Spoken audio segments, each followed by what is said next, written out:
मैं आज के इस कार्यक्रम में जो उपस्थित हैं उन सभी का आभार व्यक्त करता हूं, विशेष रूप से हमारी राज्य प्रभारी बहन पुष्पांजलि जी का, हमारे मंडल प्रभारी श्री तरुण भाई का और हमारे इस पतंजलि योग समिति के संरक्षक श्री राम सिंह जी का।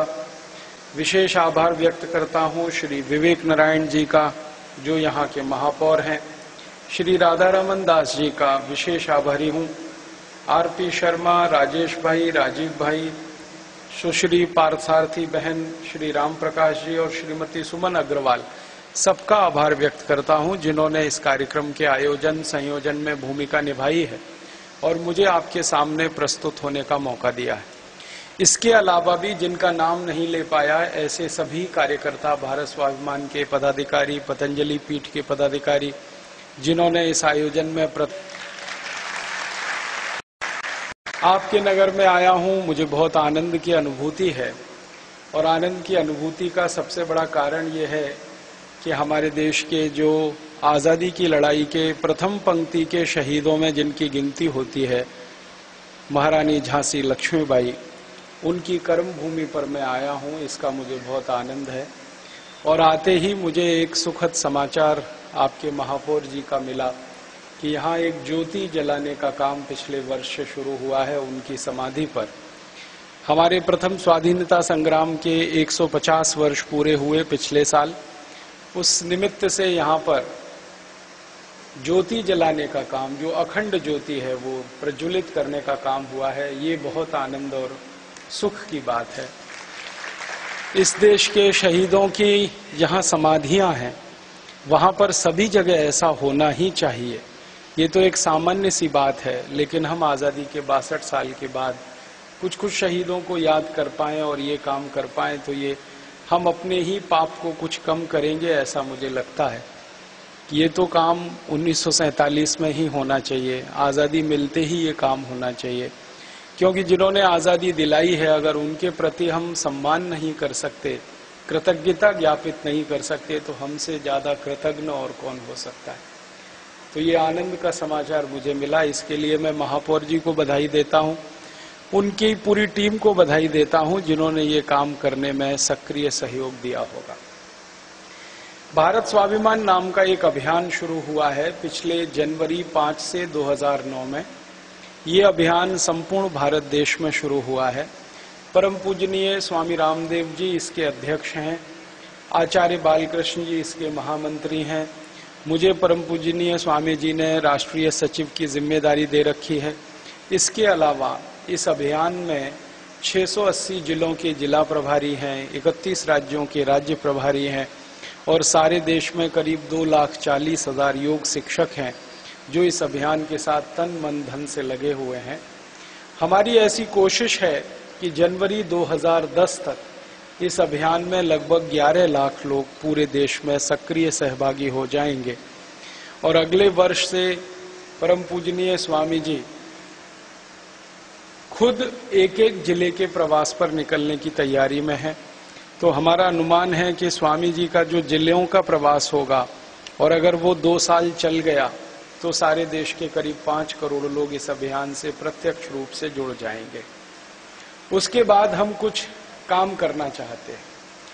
एक बार हमारा संगठन खड़ा हो जाए, हमारी शक्ति हो जाए, तो हम कुछ काम करना चाहते हैं। और वो काम क्या करना चाहते हैं, अगर एक वाक्य में कहूँ तो शहीदों के अधूरे सपनों को हम पूरा करना चाहते हैं।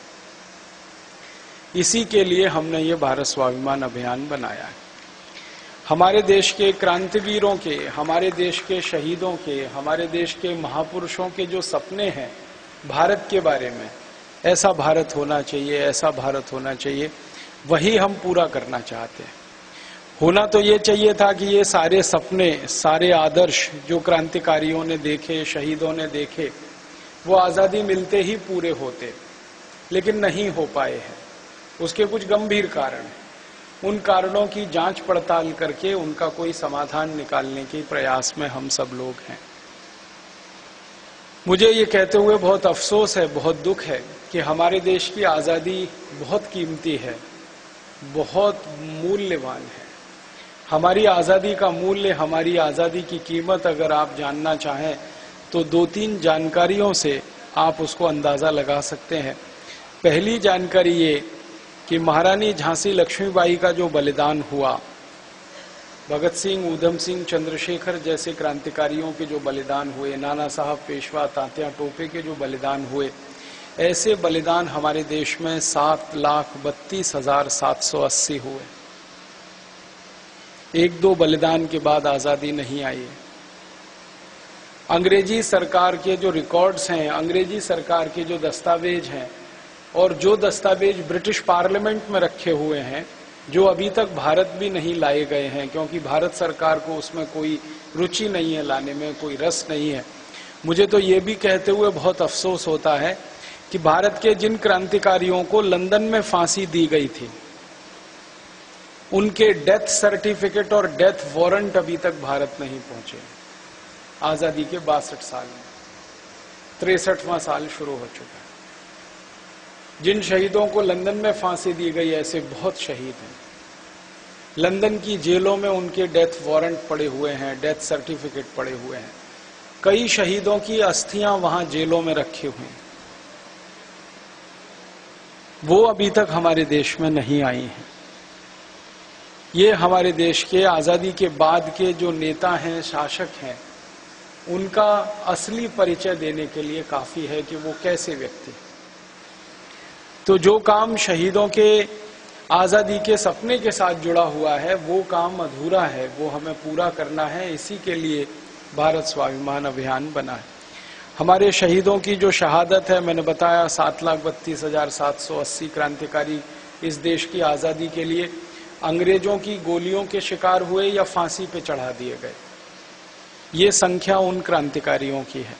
इसके अलावा अंग्रेजों ने हमारे देश के साधारण नागरिकों के ऊपर जो अत्याचार किए और उनमें जो लोग मारे गए, मैं उनको भी किसी क्रांतिकारी से कम नहीं मानता। वो संख्या 4.5 करोड़ है। 4.5 करोड़। एक ही उदाहरण से बताता हूं। आप ग्वालियर में रहते हैं, ग्वालियर के नजदीक में एक बड़ा नगर है, उसका नाम है कानपुर। कानपुर के पास एक छोटा सा स्थान है बिठूर। बिठूर वो स्थान है जहां 1857 का प्रथम स्वाधीनता संग्राम तैयारी करने के लिए बैठकें हुई हैं। नाना साहब पेशवा, तात्या टोपे, झांसी रानी लक्ष्मीबाई, नाना फडणवीस, इन क्रांतिकारियों ने मिलकर जो योजनाएं बनाई, सबसे पहले वो बिठूर से बनी। और अंग्रेजों को बिठूर आंख में चुभता था,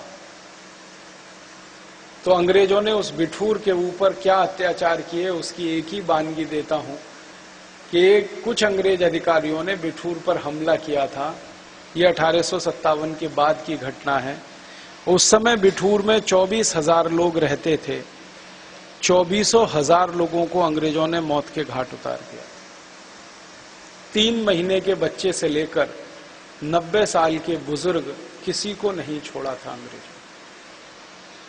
और जिन लोगों को अंग्रेजों ने मार डाला, उनको बाद में नीम के पेड़ों से, पीपल के पेड़ों से, बरगद के पेड़ों से फांसी लटकाकर छोड़ दिया था, ताकि आने जाने वाले लोग देखें और उनमें दहशत पैदा हो, आतंक पैदा हो कि अंग्रेजी सरकार का विरोध करने का अंजाम क्या होता है। अब बिठूर जैसे नगर में 24,000 लोगों की शहादत हुई है आजादी के लिए। अंदाजा लगा सकते हैं, बिठूर जैसे भारत में 350 नगर थे जिन्होंने अंग्रेजों के खिलाफ बगावत की थी और अंग्रेजों ने पूरी ताकत से उनको कुचल दिया था। अत्याचार की सारी सीमाएं उन्होंने तोड़ी थी।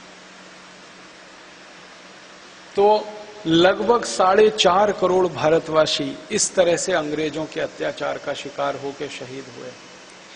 उनकी शहादत को भी नमन है। जिन क्रांतिकारियों को अंग्रेजों ने फांसी पर चढ़ाया, उनको तो हम नमन करते ही हैं। जिन क्रांतिकारियों को अत्याचारों से मार डाला अंग्रेजों ने, उनके प्रति भी हम अपने मन में श्रद्धा भाव रखते हैं, नमन प्रस्तुत करते हैं। दुनिया में बहुत सारे देश गुलाम हुए हैं अलग अलग समय पर।